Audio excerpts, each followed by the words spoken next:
দুর্গাপুর উপজেলা বিএনপির দ্বিবার্ষিক কাউন্সিল অনুষ্ঠিত হচ্ছে। সম্মেলনকে কেন্দ্র করে দূর দূরান্ত থেকে নেতাকর্মীরা আসতে শুরু করেছেন।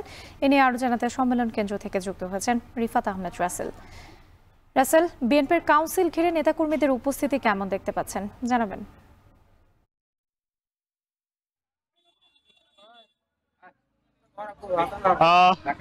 আমার পেছনে আপনি জনসমুদ্র দেখতে পাচ্ছেন। ইতিমধ্যে দীর্ঘ 6 বছর পর দুর্গাপুর উপজেলা বিএনপির যে কাউন্সিল, সেই কাউন্সিলকে ঘিরে কিন্তু ইতিমধ্যে যে উপজেলার বিভিন্ন এলাকা থেকে কিন্তু নেতাকর্মীরা আসতে শুরু করেছেন।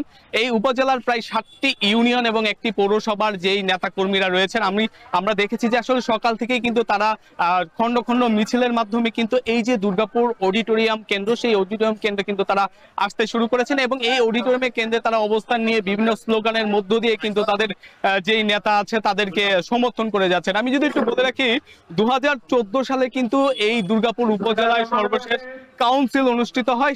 এরপর পরবর্তীতে 2019 সালে সেটি আহ্বায়ক কমিটি গঠন করা হয়। এরপর দীর্ঘ 6 বছর কিন্তু সেই আহ্বায়ক কমিটি কিন্তু সেই দায়িত্ব পালন করেছেন এবং এই 6 বছর তারা দায়িত্ব পালনের পর এখন 2025 সালে এসে কিন্তু আবার নতুন করে যে কাউন্সিল অনুষ্ঠান হচ্ছে, সেই কাউন্সিলকে মাথায় রেখে কিন্তু নেতাকর্মীরা আসতে শুরু করেছেন। আমি যদি আপনাকে বলে রাখি, এই কাউন্সিল অনুষ্ঠানের আগে কিন্তু ইউনিয়ন এবং অন্যান্য যে কাউন্সিলগুলো রয়েছে সেইগুলো কিন্তু শেষ হয়েছে। এই কাউন্সিল অনুষ্ঠানে কিছুক্ষণের মধ্যে যোগ দেওয়ার কথা রয়েছে বিএনপির আইন বিষয়ক সম্পাদক ব্যারিস্টার কাইসার কামাল। তিনি কিছুক্ষণ মধ্যেই এখানে যোগ দেবেন এবং নেতাকর্মীদের সাথে কথা বলবেন এবং এই যে কাউন্সিল অনুষ্ঠান, সেই কাউন্সিল অনুষ্ঠানের কিন্তু সূচনা করবেন। এর মধ্যেই কিন্তু আমার পেছনে যে নেতাকর্মীরা রয়েছেন তারা কিন্তু দলবদ্ধভাবে অপেক্ষা করছেন কখন তাদের নেতাকে দেখবেন এবং তারা যেমনটা জানাচ্ছেন যে আগামীতে যেহেতু নির্বাচন রয়েছে, বিশেষ করে ফেব্রুয়ারিতে নির্বাচন, সেই নির্বাচনের আগে বিএনপিকে সুসংগঠিত করতে তারা কাজ করে যাচ্ছেন এবং এই কাউন্সিলের মধ্য দিয়ে তারা এমনটাই ভাবছেন যে আগামীতে যে ইউনিয়ন এবং তৃণমূল পর্যায়ে যে নেতাকর্মীরা রয়েছেন বা কর্মীরা রয়েছেন তাদেরকে সঙ্গে নিয়ে আগামী নির্বাচন, সুন্দর একটি নির্বাচন তারা উপহার দিতে চান। এমনটাই প্রস্তুতি কিন্তু এই কাউন্সিল থেকে তারা নেবেন, এমনটাই বলছেন।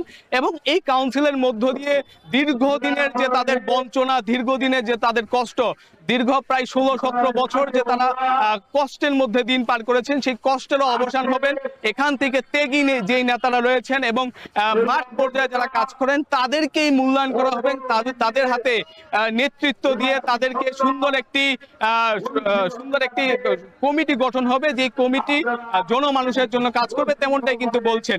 আমি আপনাকে একটু আরেকটা জিনিস বলে রাখি, নেত্রকোনার 5টি আসনের মধ্যে দুর্গাপুর এবং কলমাকান্দা এই 2টি আসন, এই 2টি উপজেলা, নেত্রকোনা 1 আসন, এই 1 আসন বরাবরই গুরুত্বপূর্ণ।